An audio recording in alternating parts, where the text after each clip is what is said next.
नमस्कार, मंडल news bulletin में आपका स्वागत है। आइए पेश करते हैं आज के कुछ प्रमुख व मुख्य समाचार।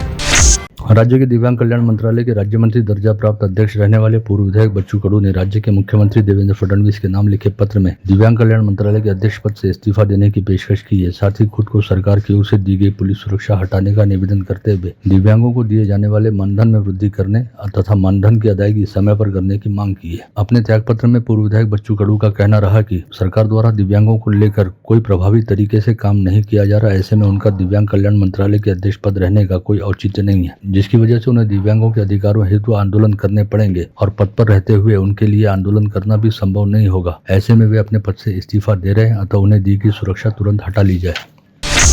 अमरावती निर्वाचन क्षेत्र से विधानसभा के चुनाव में विजयी होने तथा राज्य में महायुति की सरकार का गठन होने के उपरांत विधायक सुलभा खोड़के पूरे जोशो खरोश के साथ अमरावती शहर के विकास व शहर वासियों को मूलभूत सुविधाएं उपलब्ध कराने से संबंधित काम में जुट गई हैं। आज विधायक सुलभा खोड़के ने अमरावती शहर में जलापूर्ति की जिम्मेदारी रखने वाले महाराष्ट्र जीवन प्राधिकरण के कार्यालय पहुंचकर जलापूर्ति अधिकारियों के साथ बैठक की, जिसमें उन्होंने शहर में जलापूर्ति को नियमित व सुचारू रखने के लिए आवश्यक दिशा निर्देश जारी किए। इस समीक्षा बैठक में हिस्सा लेते हुए विधायक सुलभा खोड़के ने अमरावती शहर के सभी रिहायशी इलाकों में जलापूर्ति को सुचारू रखने के साथ ही आगामी ग्रीष्मकाल के दौरान अमरावती शहर में पानी की किल्लत न होने पाए, इस बात के मद्देनजर तमाम उपाय योजनाओं पर अभी से अमल करने के निर्देश भी जारी किए।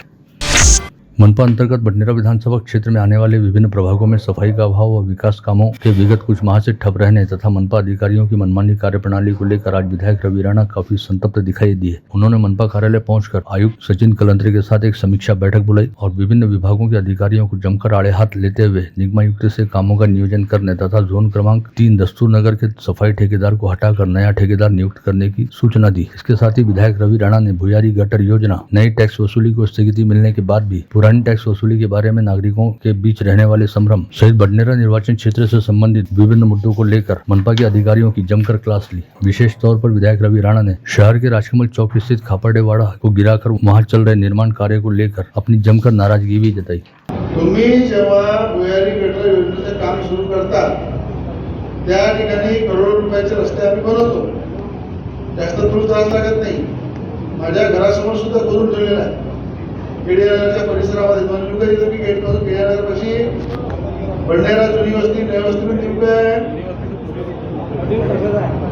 साईनगर परिसरामध्ये देऊ काय। मला माझं महानगरपालिका आयुक्तांना म्हणणं आहे, एखादा माणूस टॅक्स भरत नाही आपण दावा नोटीस देतो, एखाद्या घराची परमिशन काढायची आहे त्याच्याकडनं पूर्ण कर भरून घेतो, प्लॅन सबमिट करू, त्याच्यावर जे तुमचे कर आहे सगळे भरून घेतो। पण त्या एरियामध्ये कॉन्ट्रॅक्टर जो एमटीपीचा कॉन्ट्रॅक्टर काम करते तेव्हा महानगरपालिकेची काय जबाबदारी सांगा, काय जबाबदारी आहे? तुमच्या एमटीपीच्या एग्रीमेंटमध्ये लिहिलं आहे की महानगरपालिकेच्या हद्दीमध्ये कोणी एमटीपीचा कॉन्ट्रॅक्टर काम करत असेल तर महानगरपालिकेची मालमत्ता जर तो फोडत असेल तर त्या ठिकाणी तशा पद्धती तो करून देईल। हे तुमच्या एमटीपीच्या जो टेंडर करतात त्या कॉन्ट्रॅक्टरच्या टेंडर फॉर्ममध्ये आहे, तुमच्या आपसातही एग्रीमेंट झालेला आहे।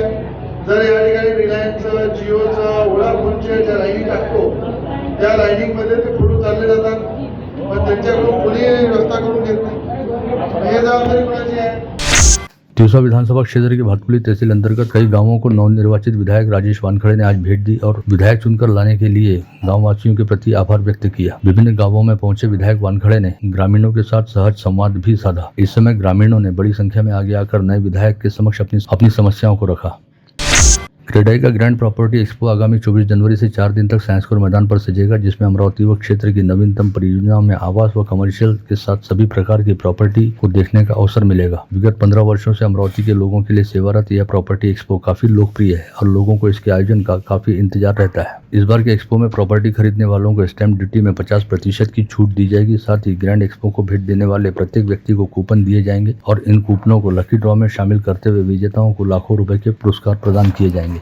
24 जानेवारी ते 27 जानेवारी ज्या एक्सपोमध्ये सर्वात महत्त्वाचं काम जे मागच्या वर्षी झालं ते म्हणजे आतापर्यंत आम्ही ग्रँड मैफिल या हॉटेलला घेत होतो, परंतु पहिल्यांदाच आम्ही तो उपक्रम करण्याचा प्रयत्न केला आणि तो गेल्या वर्षी सायन्स कोर या मैदानात घेण्याचा प्रयत्न केला आणि भव्य दिव्य अशा रूपात आम्ही तो एक्सपो घेतला आणि तिथला प्रतिसाद सर्वसामान्य जनतेचा बघून आम्ही सुद्धा भारावून गेलो होतो आणि आमच्यासोबतच ज्यांनी खरं घर घेण्याचं स्वप्न बघितलं होतं ते तिथं पूर्ण झाल्यानंतर जेव्हा ते भारावले तेव्हा खरं आम्हाला आनंद झाला आणि तेव्हा लक्षात आलं की आम्ही जो एस्पो घेतला तो अमरावती शहरातीलच नाही तर अमरावती जिल्ह्यातील आणि अमरावती जिल्ह्याच्या बाहेरील लोकांसाठी सुद्धा तो आवश्यक होता आणि तीच परंपरा आम्ही यावर्षीसुद्धा ती कंटिन्यू ठेवत आहे.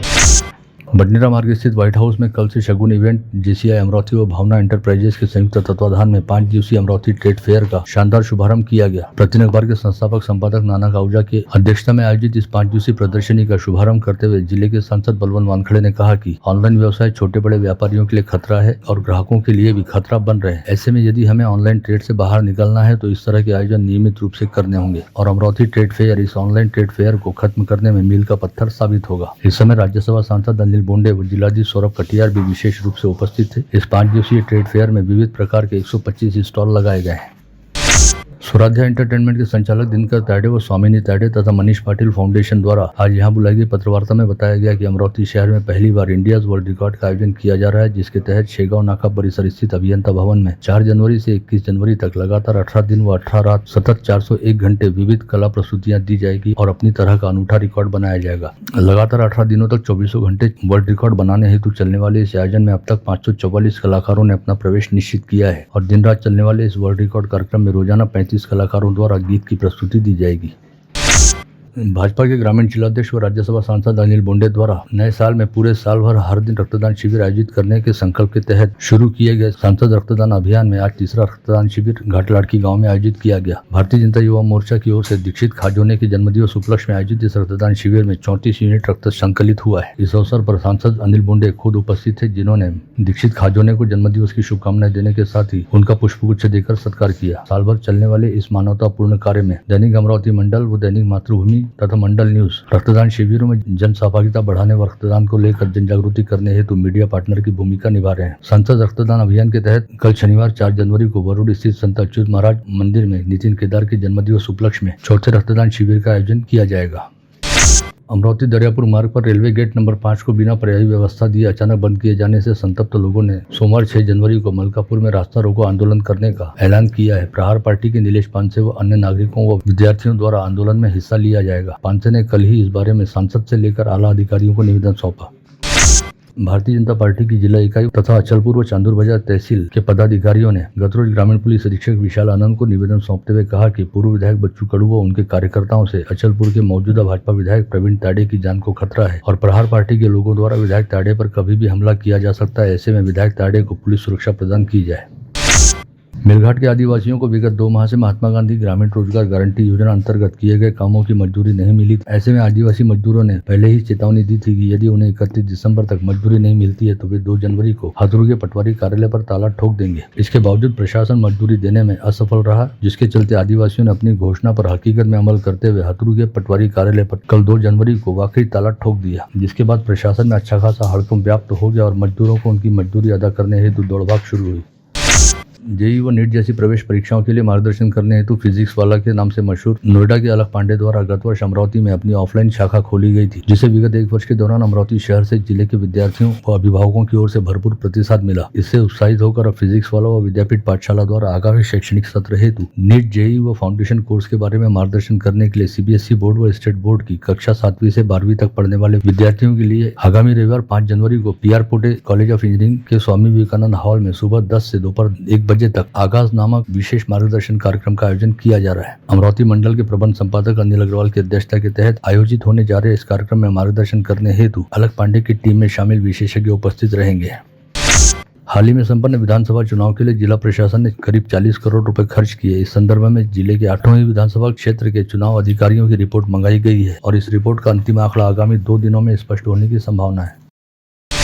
महिला शिक्षा का अलग जगाने वाली क्रांति ज्योति सावित्रीबाई फुले की 194वीं जयंती के अवसर पर महिला आर्थिक विकास महामंडल की ओर से महिला सशक्तिकरण हेतु महिला बचत घटों का सम्मेलन आयोजित किया गया, जिसका उद्घाटन अमरावती की जिलाधीश सौरभ कटियार तथा जिला परिषद की मुख्य कार्यकारी अधिकारी संजीता महापात्र के हाथों किया गया. इस अवसर पर अपने विचार व्यक्त करते हुए दोनों अधिकारियों ने महिला आर्थिक विकास महामंडल के जरिए महिला बचत घटों द्वारा उत्पादित उत्पादों की बिक्री हेतु शानदार व्यासपीठ उपलब्ध कराए जाने का प्रयास करने हेतु हर संभव सहयोग प्रशासन व सरकार की ओर से दिए जाने की बात कही.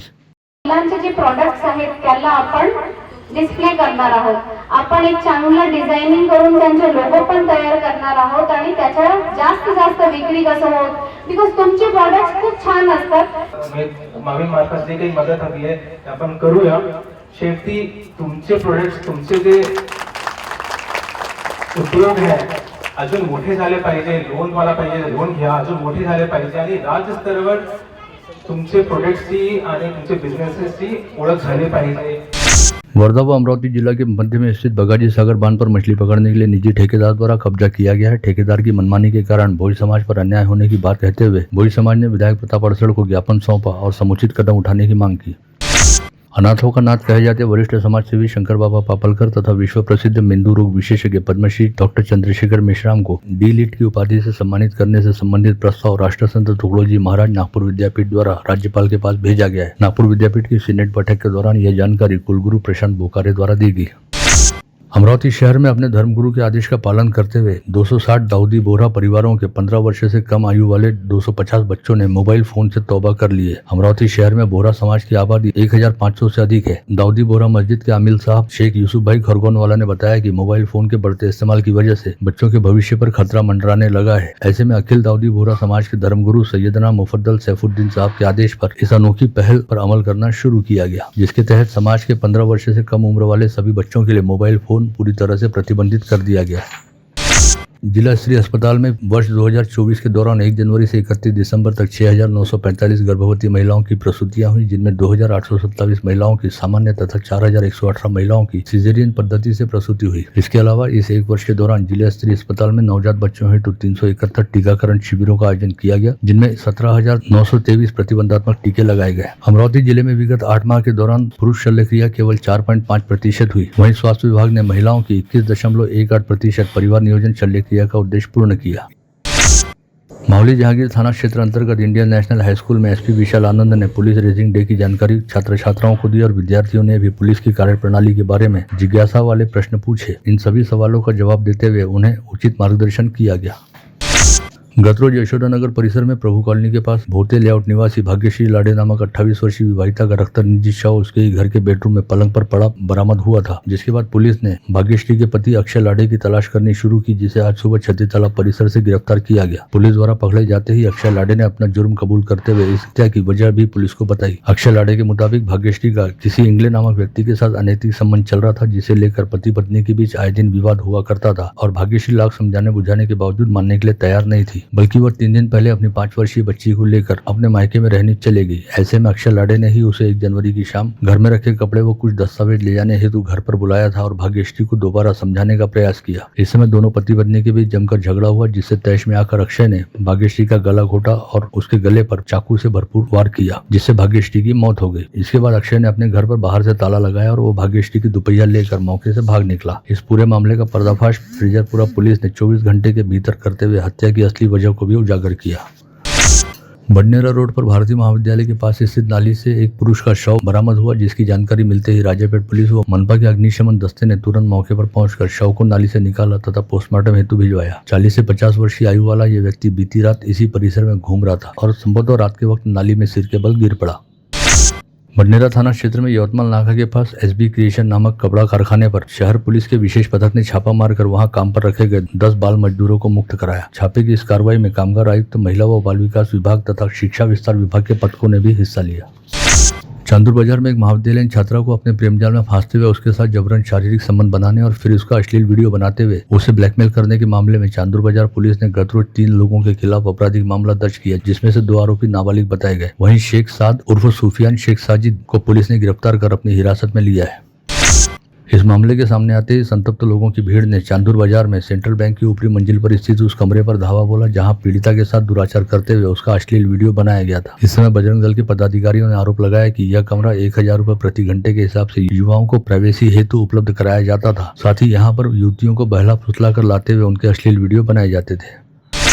मोर्शी थाना क्षेत्र अंतर्गत हिवरखेड़ गांव में रहने वाले राशन दुकान के कर्मचारी सागर भोपाड़े ने अपने पड़ोस में रहने वाले हर्षल नागापुरे को उसके घर का शौचालय गिरा देने की धमकी दी. ऐसे में आए दिन मिलने वाली धमकी से तंग आकर हर्षल नागापुरे ने कीटनाशक गटक लिया, जिसे इलाज के लिए जिला सामान्य अस्पताल में भर्ती कराया गया, लेकिन उसकी मौत हो गई.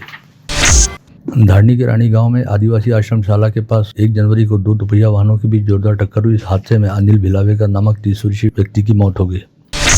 खंजर से बर्थडे केक काटकर सेलिब्रेट करना 32 वर्षीय युवक को काफी महंगा पड़ा, जिसका वीडियो सामने आते ही क्राइम ब्रांच यूनिट 1 के दल ने हिदवारा बाजार निवासी शाहिद मंसूरी मोहम्मद साजिद नामक युवक को गिरफ्तार किया है।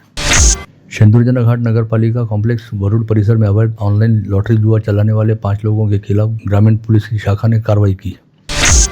वर्ष 2025 के पहले दिन अमरावती शहर में दोपहिया चोरी की 5 घटनाएं घटित हुई। साल के पहले दिन गाड़गेनगर थाने में 3 तथा राजापेट व कोतवाली थाने में एक ऐसे 5 मामले दर्ज हुए। हरियाणा से पति पत्नी दिल्ली हवाई अड्डे से कनाडा जाने की तैयारी में रहते समय पत्नी ने अपने प्रेमी को दिल्ली बुलाकर हवाई अड्डे से पलायन किया। पश्चात दोनों अकोला में एक लॉज में रहते समय दिल्ली पुलिस ने दोनों को अपने कब्जे में लिया। मोर्शी तहसील के अड़गांव बिचौरी के 32 विद्यार्थियों को भोजन में विषबाधा होने की बात हाल ही में उजागर हुई थी। इसमें से 6 विद्यार्थियों पर अमरावती की जिला अस्पताल में इलाज जारी है, जिन्हें पीडीएमसी अस्पताल में उपचार लेने की सलाह दिए जाने की जानकारी मरीज के रिश्तेदारों ने दी है। अमरावती शहर के माल्टीगढ़ी परिसर स्थित आदर्श नेहरू नगर के 29 वर्षीय बीएसएफ जवान की बीमारी से गुरुवार 2 जनवरी को मौत हुई, जिनके पार्थिव पर आज शुक्रवार 3 जनवरी को सरकारी सम्मान के साथ अंत्येष्टि की गई। इस जवान का भाई गढ़चिरौली पुलिस दल में कार्यरत था और उनकी विगत 7 दिसंबर को ही आकस्मिक मौत हुई थी। ऐसे में देश सेवा के लिए कार्यरत नाइकवाड़े परिवार के 2 जवान भाइयों की 25 दिनों में मौत होने से पूरे परिसर में शोक व्याप्त है। अमरावती शहर पुलिस की अपराध शाखा यूनिट 2 के दल ने पेट्रोलिंग के दौरान दस्तूर नगर परिसर स्थित आदित्य वाइन शॉप के पास से कुणाल विघ्ने नामक व्यक्ति को हाथ में हथियार लेकर दहशत फैलाते हुए गिरफ्तार किया, जिसके पास से एक लोखंडी चाकू सहित एक रामपुरी चाकू भी बरामद किया गया। आरोपी के खिलाफ शस्त्र प्रतिबंधक अधिनियम के तहत मामला दर्ज करते हुए जाँच की जा रही है।